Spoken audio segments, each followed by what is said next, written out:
I feel so very honored to be part of this event. I think it's something really important that our community should focus on. Violence is it's a really big issue, and I think it's great that we have started it in our community, in our school, to try and combat it. And as I said, it's a very big issue, but maybe with this we can help make a change. Other schools and communities can take this as an example and use it, and maybe soon, one day, violence might come to an end. Being part of the victory celebration makes me proud. It makes me proud to make a difference in the future, and that I'm helping people make a better choice in life. And they might not know that they have these opportunities available for them, so making them aware is something that I think should be done every day, and I'm glad to be able. Actually, it was just my first time doing something like this, and being part of something like this, it just makes me feel really good. Just to show that we can do something for the community to help stop the violence, it just gives me a very great feeling. It's really fun and exciting and stuff to do, and it's good to be a part of like school activities and to help people stop violence and stuff. I actually feel really good about this because I know that I'm helping make a difference, and it's just really fun and it gives you a lot of energy. Let's make a difference together.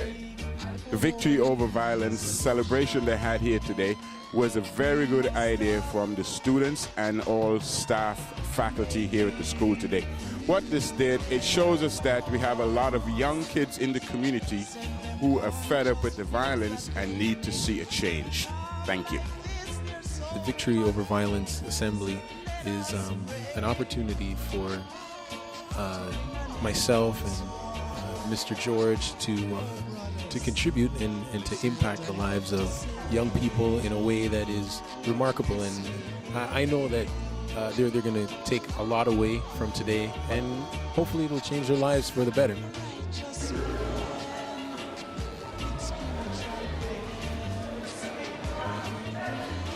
We're here today at Francis Libermann Catholic High School, and it's just a wonderful assembly here today. Really neat concept, bringing in a lot of music and dancers, and it's something that I've never seen before, and I think it's really something that I hope catches on because it's cool. The kids are loving it. Our ESP committee has been working on this for a long time, and we're very happy today to have its fruition. We know that the people that have worked hard for this Victory Over Violence are looking for a great assembly, but we hope that it will continue in the future and that what we started here today will continue.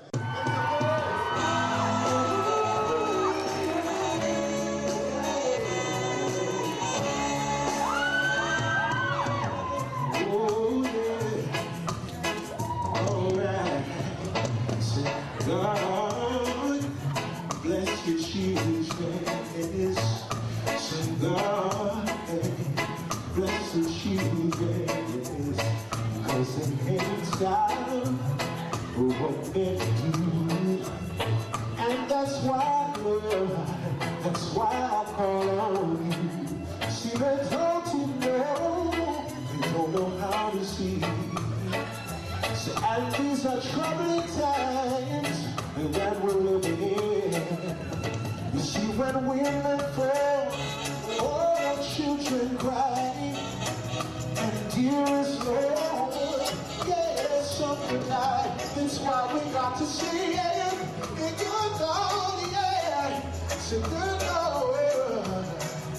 Lord, oh, say God bless the children.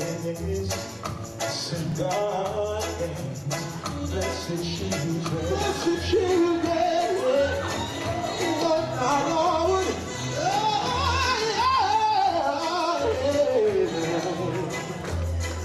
All right, thank you very much. Appreciate it. Let's give it up for Kenny B. Blake. So tell me what's been going on in your careers these days.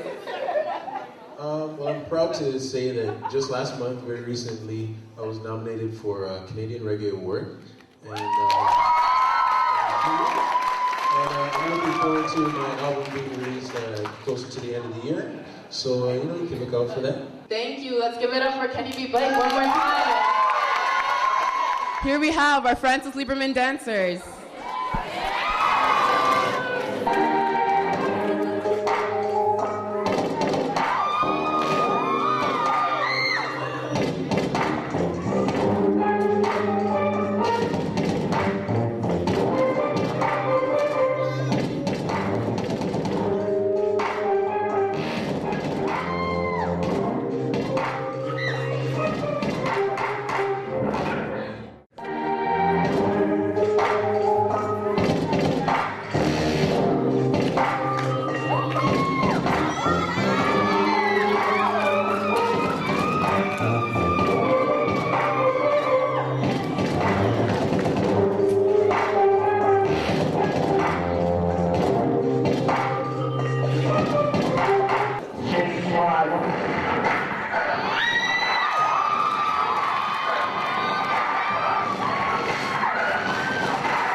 Now it is my pleasure to introduce to you guys our first dignitary speaker of the day. And he has been a member of the Toronto Police Force since 1987. In 1998, he became sergeant, and he is the current coordinator of the Toronto Crime Stoppers program. He has had a very exciting career in law enforcement, and at one point even worked as an officer in the Canadian Navy. In 2002, he was selected by the Toronto Police Services to represent Canada as a member of the United Nations Peacekeeping Mission in East Timor. I am more than thrilled to introduce to you our next speaker, Detective Larry Straber from Toronto Crime Stoppers. Hello, everyone. All right, I've been invited here just to talk to you briefly about Crime Stoppers. You've probably all heard of it. You all know the number? Beautiful, that's all you have to know. Crime Stoppers is there for you. It's your program. It doesn't belong to the police. It doesn't belong to anybody. It's a program available for the public, and that's all you got to know about it. And the whole thing is that you can give information anonymously. You don't have to give your name, you just give the information. What we want to do is we want to prevent crime. We want to stop things from happening before they happen. Get the word out before it happens. Nobody deserves this fate. Everybody has the right to live on this planet just like everybody else. And if we can prevent this from happening by getting the word out first, before it goes down, then we can save a life. And that's what it's about. And we may never know whether we did any good or not, but the fact is that the person will be murdered. So that's what we got to try and prevent. I just got another picture of a young guy. This guy's 16 years old. He just died on this past weekend.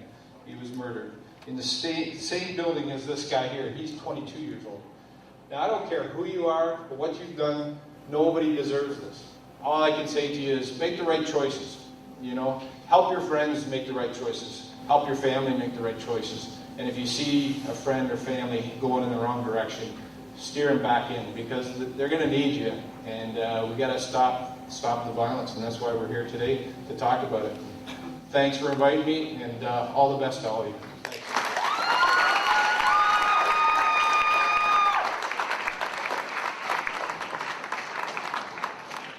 So Detective Larry Straber, we'd like to thank you for coming to talk to us today and help us celebrate.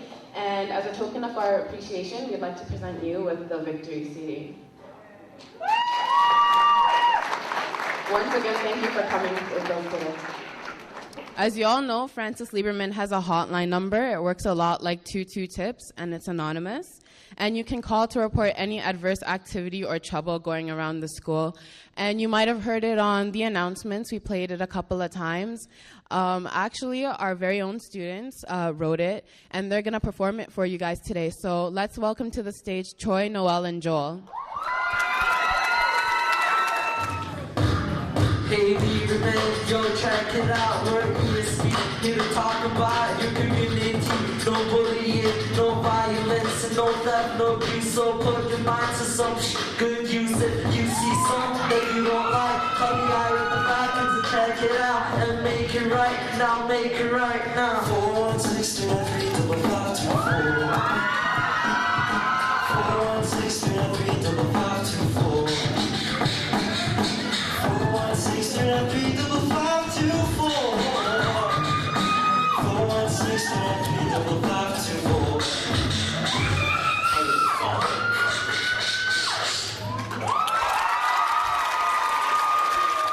At Francis Libermann, we have a lot of talented students who can do just about anything, and they hone their skills by their participation in various extracurricular activities, such as being members of film club, drama club, all which are supported by our wonderful teachers. And here to present a poem to you that is keeping in the theme of today's assembly is Candice Gavaya and Lucas Diaz. It was a normal summer night, or at least that's how it began, when a shot broke out during a fight. And lying dead was one man. Little did the murderer know that what he would cause people to go through, or the places that he would go.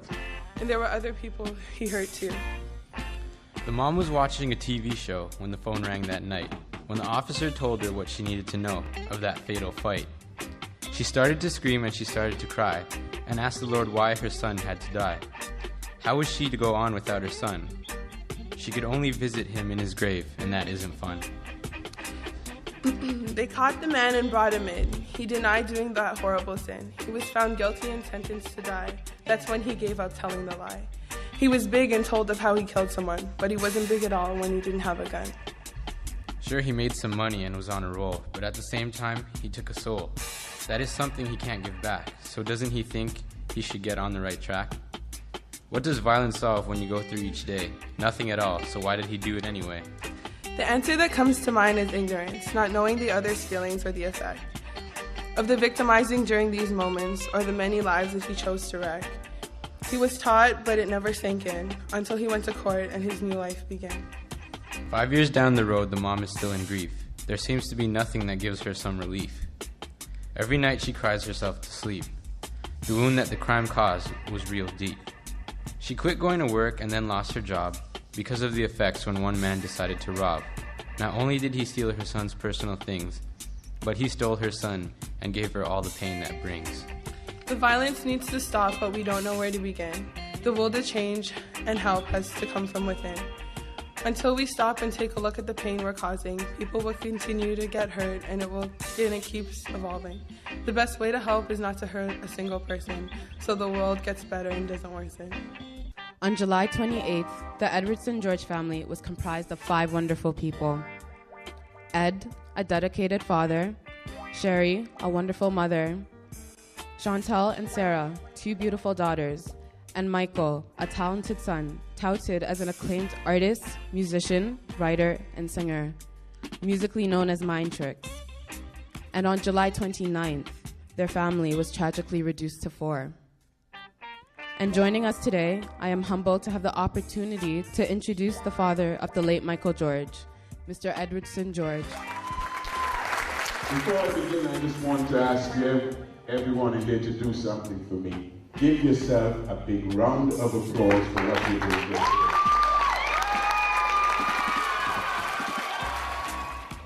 My family was tragically reduced by 1 last year. If anyone had said to me that I would be here today talking to you about my son or anyone of my family being murdered, I would say to you, you're talking to the wrong person. I had a very dedicated and loving family. Never, ever was I ever introduced to any type of trouble or any type of violence with my kids. They were all loving, dedicated kids, just like you. Never into any trouble at all. Michael was a loving, dedicated son. Never, ever did I ever have to go anywhere, even in high school, for him misbehaving. He was loving, loved everyone he met. Michael had two things that he called me. Number one is Dad. I knew when I heard him say, Dad, you have a minute? That was a father and son conversation. Yo, Pops, you got a minute? That was friend time. Buddy, that was my pal. I don't have him today.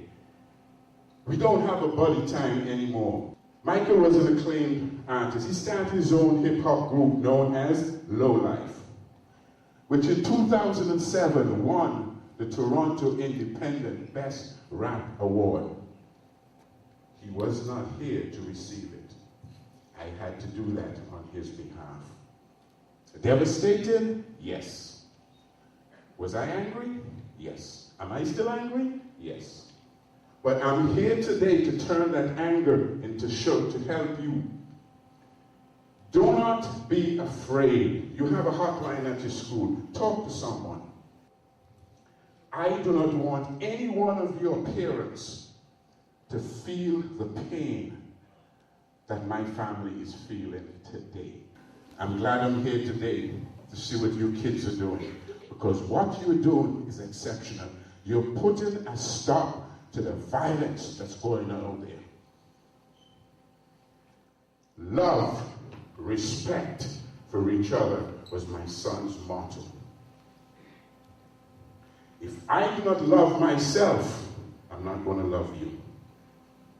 You have to love yourself and respect yourself and your neighbor. Love and remember.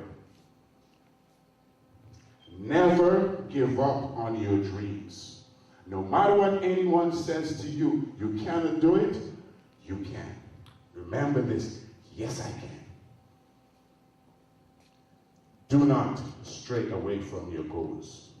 And always remember, like what Trix always said, if you have love, respect for the next person beside of you, and always reach for the stars, you will make it.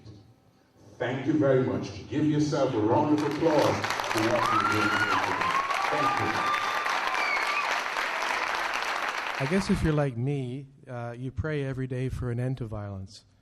I know that when I was your age, that I was sure that my generation would put an end to violence, and, well, I guess we're still working on it. When I look out at you, I see a future, and the future looks bright, but you have to remember that each one of you does make a difference. Together, we can put a victory over violence.